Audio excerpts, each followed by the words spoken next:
All right. So, my name is Dr. D Oracle. Welcome to my channel.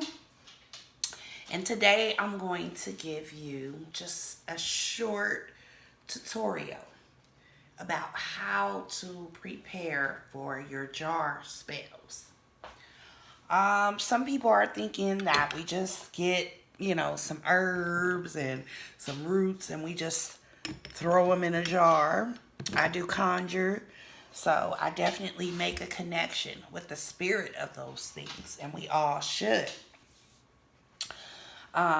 So in today's tutorial, I'm just going to tell you some extra things that you can do to give your spell work a boost when you're doing a jar spell. By the way, if you like the content of my channel, please like and don't forget to subscribe. But mainly, you can use any kind of jars. I save little jars that I buy candles in. That's what these are. And I just cover them with parchment paper, and I put a specific color ribbon around them. So I might put, if I'm doing something dark, I'll use the black ribbon, or I'll use yellow, or whatever color coordinates.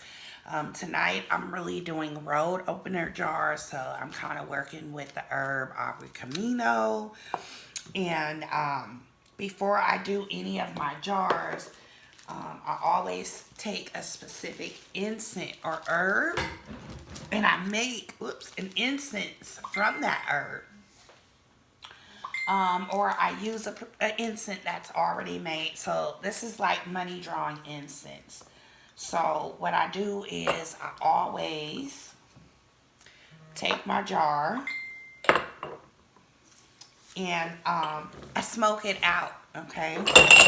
Oh shit. Sorry. But I basically do that by just putting two containers together. So this one has a hole, this one has a hole. And I go ahead and I stick the incense in, and then I cover it with the jar, okay? I also use dragon's blood, even though right now this is a money incense. I'll also use dragon's blood as well, because dragon's blood, it just adds that extra charge to your spells. And anytime you're preparing for spells, whatever space that you're using, if you're using containers, or if you're setting up a specific altar in your house so that you'll be able to work a jar, or work any kind of magic, you want to take that area and not only cleanse it with sage, but you also want to go ahead and put some other energies in there, like money incense, or of course all spells should have some dragon's blood. And then you just want to get that area specifically prepared for that specific kind of work.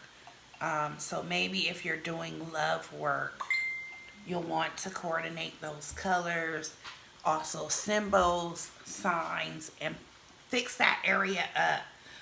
Here we're doing row opening, so we want to really stay with the theme of being fruitful, kind of like getting the blocks out the way so that you can flourish, so that you can grow. Okay. So what about if we are doing a particular jar spell for money? We can use a money instance. But what if we're doing something else, like for healing? So that's what you'll have your particular kind of herb or incense for. And sometimes your incense might go out when you're smoking it out. You could just simply relight and cover it back up. I have 2 jars that I'm doing tonight, so there's no rush, but I just use a little bit of this dragon's blood, and I generally would put it here in my little cauldron, and I put a charcoal disc in it, and then I just let it burn, and I would sit the jar on top of that and just let it smoke out. So I'll kind of show you before I go ahead and get to work. Always have you several lighters around too, because some of them want to act stupid or they'll go out. So, especially, you know, when you're dealing with magic, if you're dealing with the element of fire, you want to make sure you have all your supplies available. That's another preparation tip that I'm going to get. Have all your supplies available. Get your oils, get your candles, get your, you know, everything that you're using. And this particular one is to move obstacles and blocks that are preventing people from moving forward with different type of relationship issues in the family or with a significant other, as well as opening the doors for money. So not only am I going to do the blockbuster jar, but I'm also going to be doing the road opener candle with it, as well as a double action money candle. And in many of these works, I do have pictures of people's ancestors and whatnot to be called in. Even when we're working with herbs and root spirits, we do need to come and stand on the foundation of our ancestors and petition these spirits to employ them for their help. So we do want to, you know, make sure we're recognizing that connection. So not only is this video about how to get your jars together, but it's also about what you just need to do overall to be prepared for your magic. This is before you draw your magic circle, but it should be after you do your divination so that you know that you're on the right track or path. So, as you can see here, I just let it sit. And I just let it go ahead and, you know, get smoked out. That basically is going to break up any type of energy in there that isn't going to hold the intention of your spell work. And it's also going to put energy inside the jar that can be recognized or used by your intention to charge it up to the quantum field. If you're doing maybe a hex jar, you want to go for some darker herbs, like maybe a safatita. Okay, you can use that to smoke your jar out.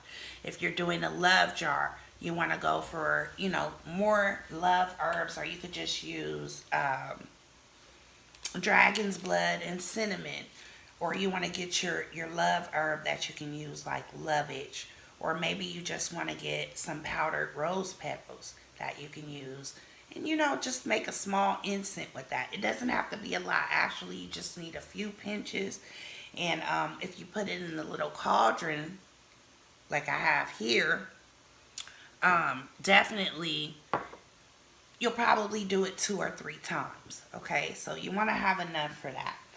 But it takes me a couple of days, but right before I do it, that's when I smoke out my jars. Okay, adds a powerful component to your spells, and it also is a way just to add more intention, okay, to what you're doing.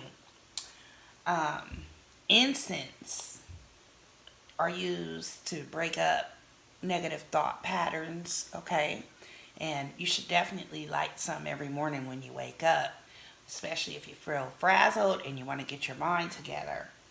But when you're doing spell work, it's really important to specialize an area or a particular container for that spell. So you want to make sure you get rid of all other energies and only pack that spell with the energies that represent your intention, what you're trying to create, what you're trying to manifest. And so I think that's pretty much going to be all. Now, I'll just give you a little tips for a road opener. Definitely using unblocking oil. Okay, really important. I also have my money oil here, my money drawing oil. I am going to call in little stronger deities with this, for the simple fact that not only am I calling ancestors, but there are particular issues here where there are strong blocks that need to be removed.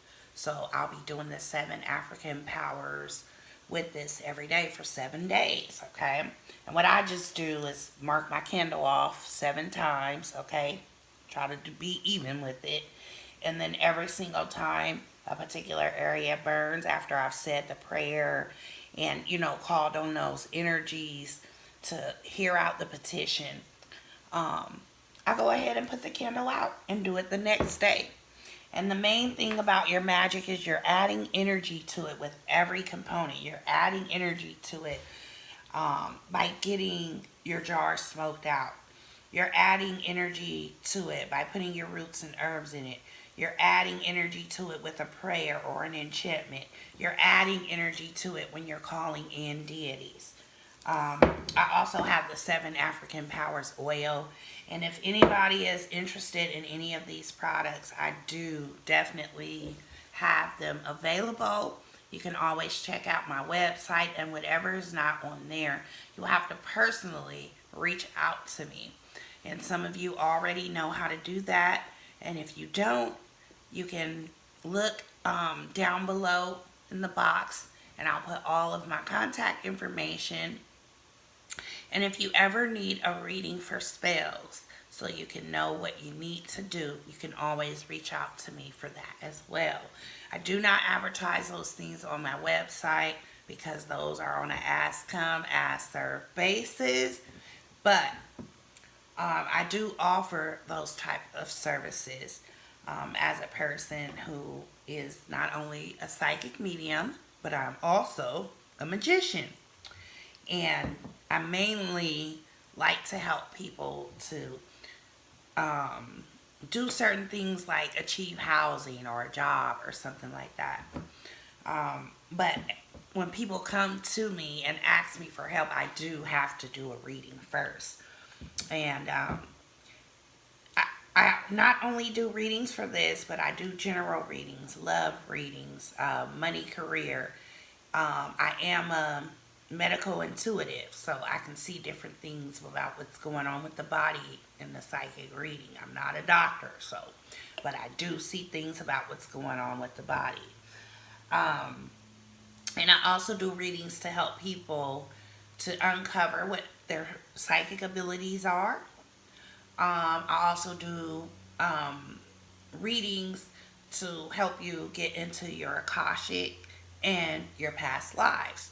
So if you're interested in any of those things, I would love to serve you.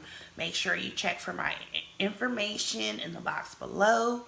And don't forget to like and subscribe if you like this video. Thank you so much for watching, and see you next time.